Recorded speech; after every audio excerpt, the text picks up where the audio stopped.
Greetings and welcome to Berkeley Conversations COVID-19. I'm Dan Mogila from UC Berkeley's Office of Communications and Public Affairs. Recently, our Institute of Governmental Studies, the IGS, together with the California Institute of Health, Equity, and Action, conducted a poll in California to gauge opinion about the COVID pandemic and its impact. It was one of the first polls of its kind in the country. The results were striking, to say the least, and we're fortunate to have with us three faculty experts who helped conduct the poll and analyze its findings.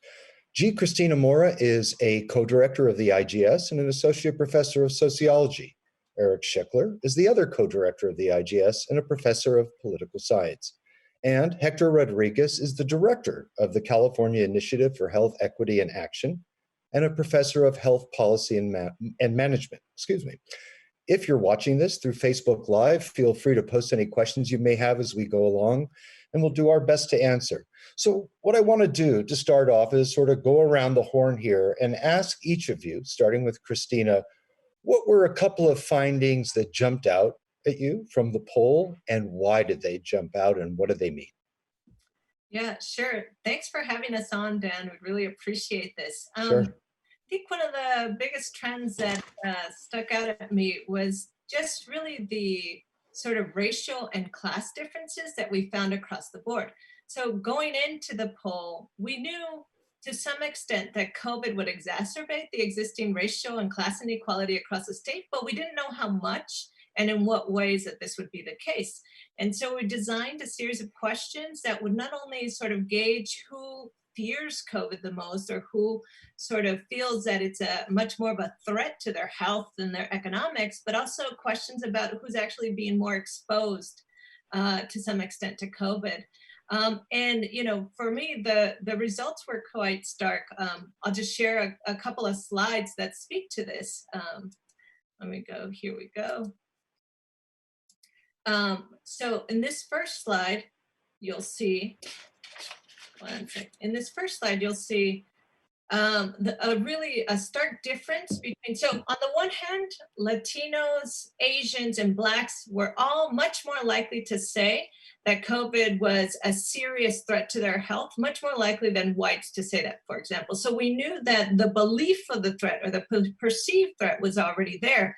But we also found that racial minorities were also more in situations that they were more likely to be exposed to COVID. So on this first slide, you'll see there's a 20-point difference between whites and Latinos, for example, on who is able to work from home safely.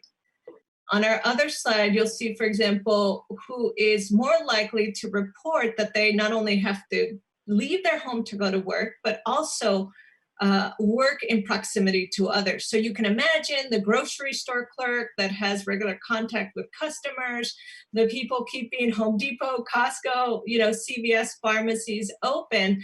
All of these are in situations where they're, you know, are less likely to be able to go to work and self-isolate there or stand behind an office wall. And so not only were minorities more likely to fear the effects of COVID, they were also more at risk. And the other type of risk or the other fear that we looked at were the impacts of COVID on sort of economic risks, right?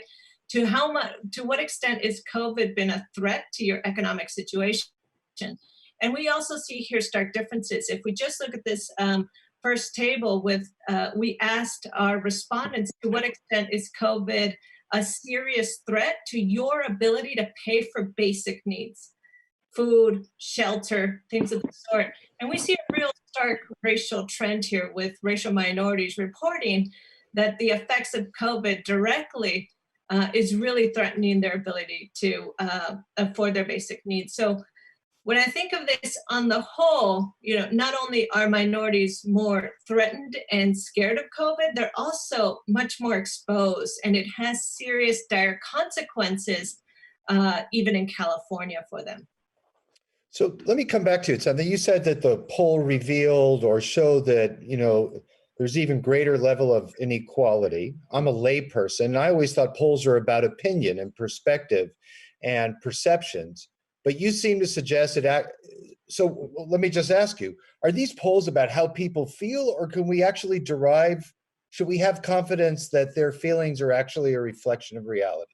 So it's both, right? I mean, our data is only as good as folks will give us, truth. Folks will answer it truthfully. We can't, we can't, we have to rely on their being able to give us truthful answers. So on the one hand, there is the perception. So if I might feel that COVID is not a serious threat to me, and someone that looks exactly like me, the same social status situation, might feel just that it is a threat to them, right? And so that might just be differences of opinion and perception. That's why we asked who's actually leaving the home for work, right? Because we know that leaving and being in situations where you're around others, grocery store clerk. In fact, we created an occupational category just for this poll that hadn't been used before. And it was the category, we named it essential retail. So who are in those retail positions that are not, for example, clothing store or hat stores, but the grocery stores, the hardware stores that were still open, the pharmacy stores, right? Deemed essential non-medical workers. And 100% of the people that checked that they were in this essential retail categories were either Black or Latino. Wow. So it was this measure of actually who's out there being exposed still during this moment of shelter in place. So we're going to come back. I've got a number of other questions about this because it's super interesting. But for right now, before I move on to Eric, was there anything about those findings you just discussed? Was there anything that surprised you? I just didn't think of the severe. I mean, we also asked, having been a scholar of racial inequality in the United States, I would think that there would be these stark differences. I didn't think that they would be this big. I didn't think that 100% of the people saying that they were in essential retail would be this large. And I think also we were able to devise some questions about whether you fear for your family members, right? If you think of racial minorities, Asians, Latinos, Blacks are much more likely to live in multi-family situations, right? Multi-generations, have grandparents, grandkids. And if you think of the fact that already there's economic inequality, and so these folks are also in these essential retail and then coming home in these sort of multi-family situations, I think that the data gives us a good sense of who's more at risk and who's being exposed. I think the worry about their families and the situations, we had thought that maybe because they were much more likely to be economically impacted, that they were also more likely to want to get the economy started again, to be against shelter in place. And we found actually the reverse was true in a real surprising way, that minorities were actually just as likely or slightly more likely to want to keep shelter in place going, even though, COVID had much more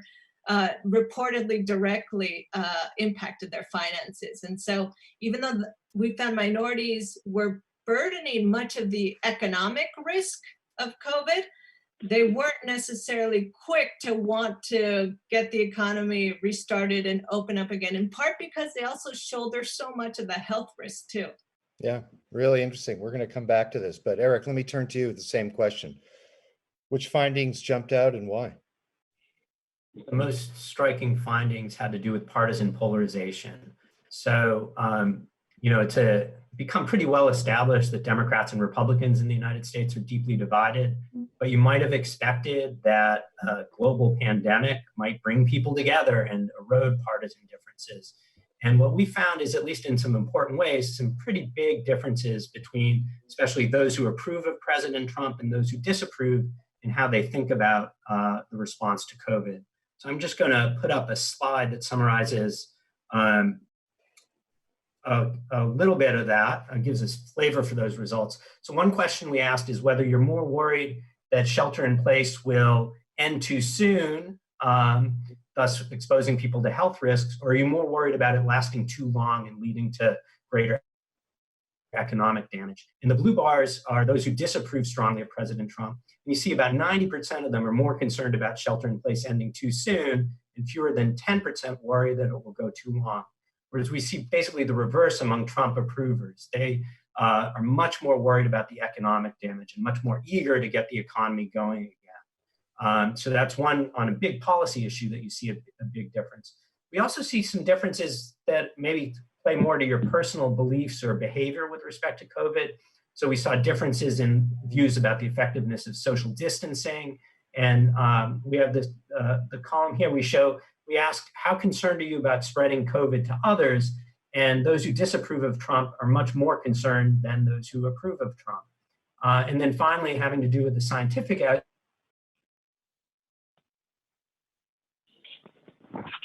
evidence, who do you turn to for information? Likely to trust scientific experts when it comes to information about COVID. So we see across this kind of range of attitudes and behaviors, some indications of important partisan differences. And now we're seeing that playing out even more so with some of the debate over use of masks, where the president has sent much more of a mixed or ambivalent message about that. And we're seeing a fair number of Trump supporters who are showing greater reluctance to wear masks, even in public places like grocery stores. Anything surprise you? Well, I mean, I think to a certain extent, we've come to expect this partisan polarization. Yet I think where it surprised me a little bit has to do with the individual behavior. That when we ask people about, how effective is social distancing? How effective is wearing a mask? Those are the kinds of things where you might expect to see more of a consensus. And we saw some real differences between the parties there. And I think that was at least somewhat surprising. We're going to talk more after we give Hector a chance to weigh in about this whole issue of polarization and why one's political beliefs would impact your attitudes about public health measures. But Hector, let me turn to you. The findings that jumped out and why they jumped out at you. Sure. I'll just pick up where Eric left off. And the one area that surprised me, I won't show data about, is support for farm worker protections among voters in the state. I expected to see a political divide here, and what we see is overwhelming support for protections for farm workers, for paid sick leave, for enabling social distancing, for employers providing hand washing stations and other protective equipment for them.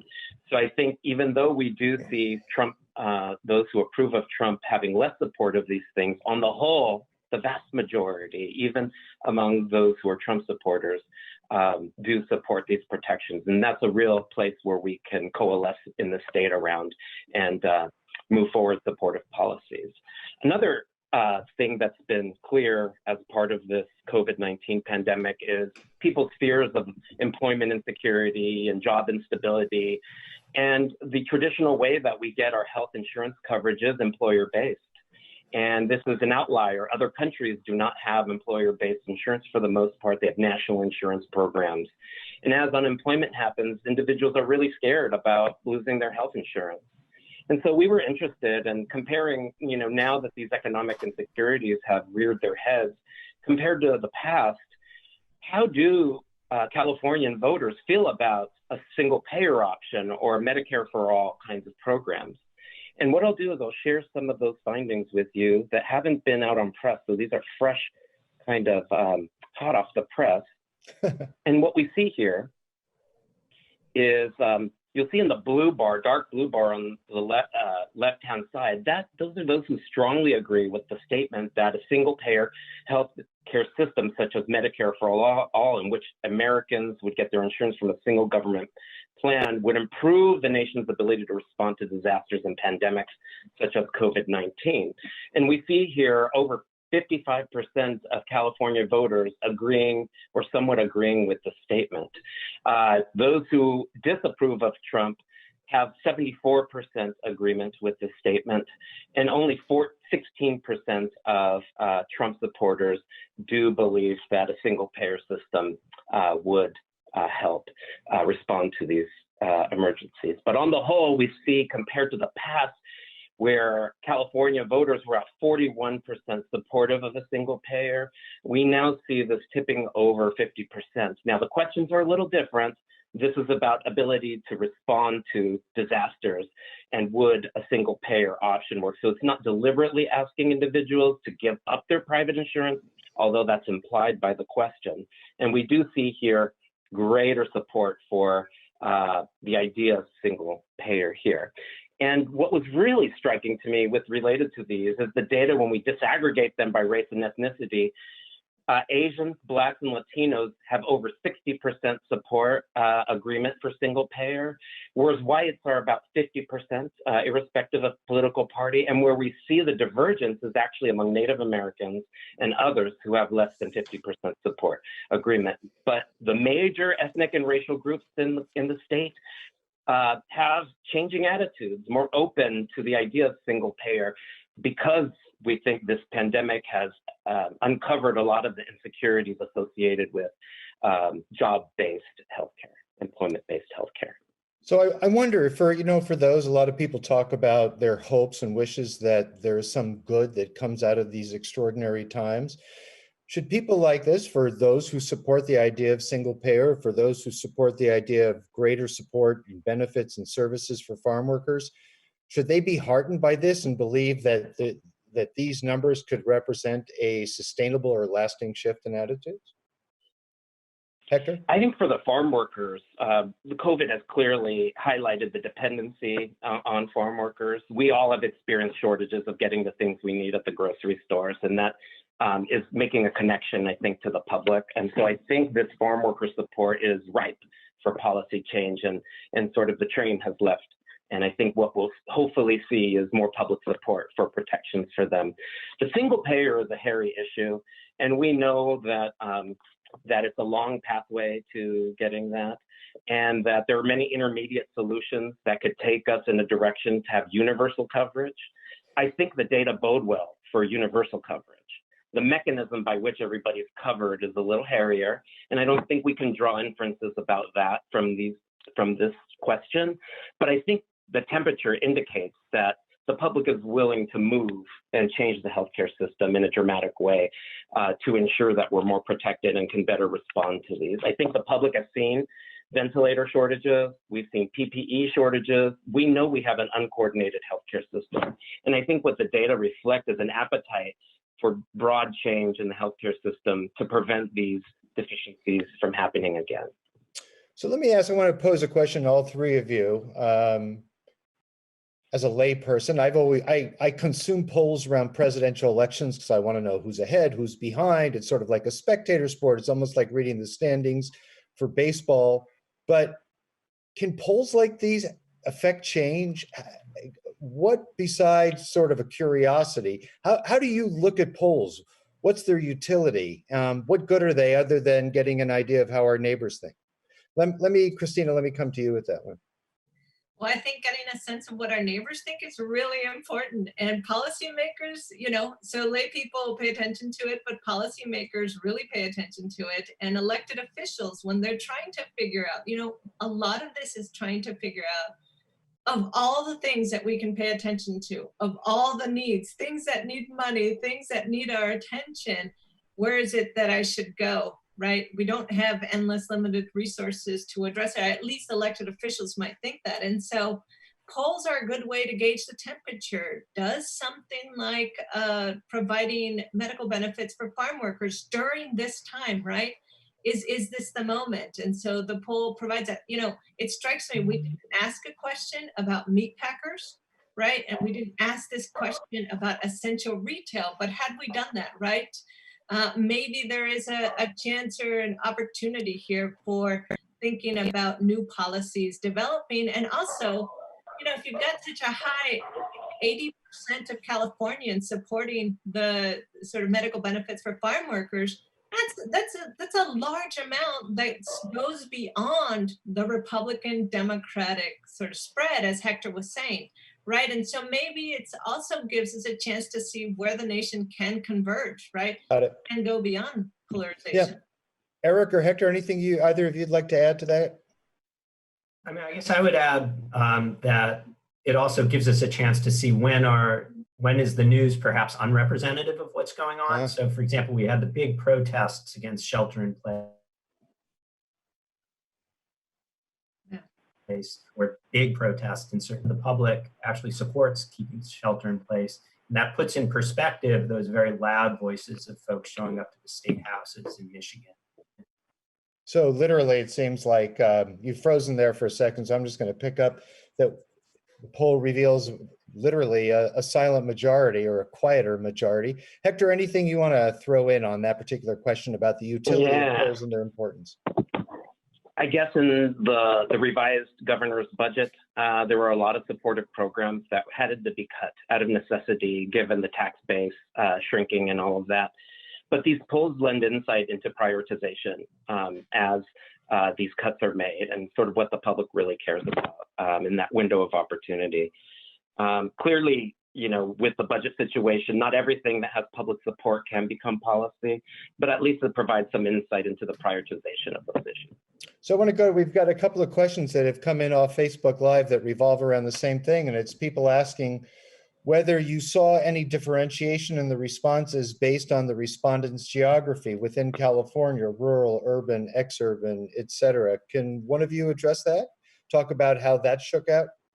Hector, please, go ahead. I can definitely talk about that because it relates to the farm worker finding.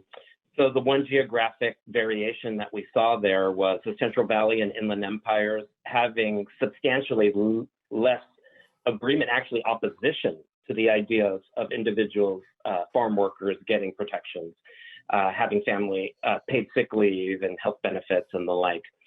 So it was quite sobering to see that their neighbors, where they have more interaction with these workers, is where they have the most opposition.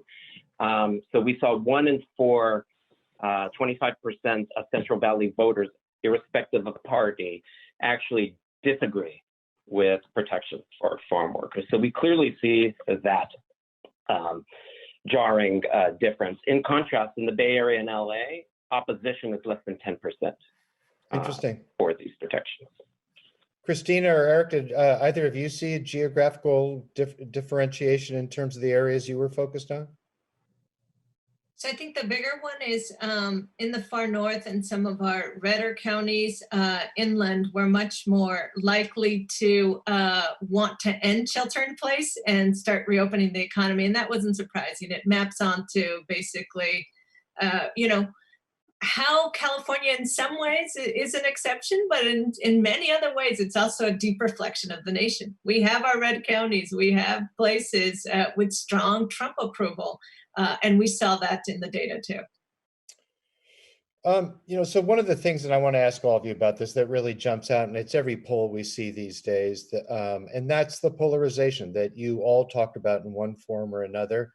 And I think there were many of us who thought, like, how could sort of basic epidemiological concepts become fodder for political argument? But they have been. Exactly that has happened. What do you think this portends for the country? What does it say about the election? And COVID shining a pretty bright light on this stuff, on these divisions, and how we deal with what used to be considered neutral facts. You guys are all experts, sociologists, political scientists. Eric, let me start with you. Look into that crystal ball, and what's this telling you? Yeah, well, I mean, I think that this was really an opportunity in some ways for us to see the government respond in a way that goes against type, that's not the typical polarization. We've seen a handful of Republican governors really respond to this in a way that was much more proactive and similar to a lot of the Democratic governors, so something like Mike DeWine in Ohio. But President Trump has returned to the playbook that he's gone to time and time again, which is premised on rallying his base. And I think in the short term, that may well be effective in terms of, you know, winning the news cycle for his core supporters and rallying them against some of these public health provisions.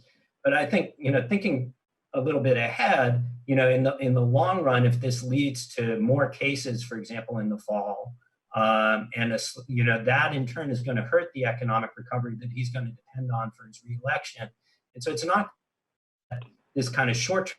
We're seeing is the damage caused by this short-term approach, this lack of a focus on governmental effectiveness, a focus on public health.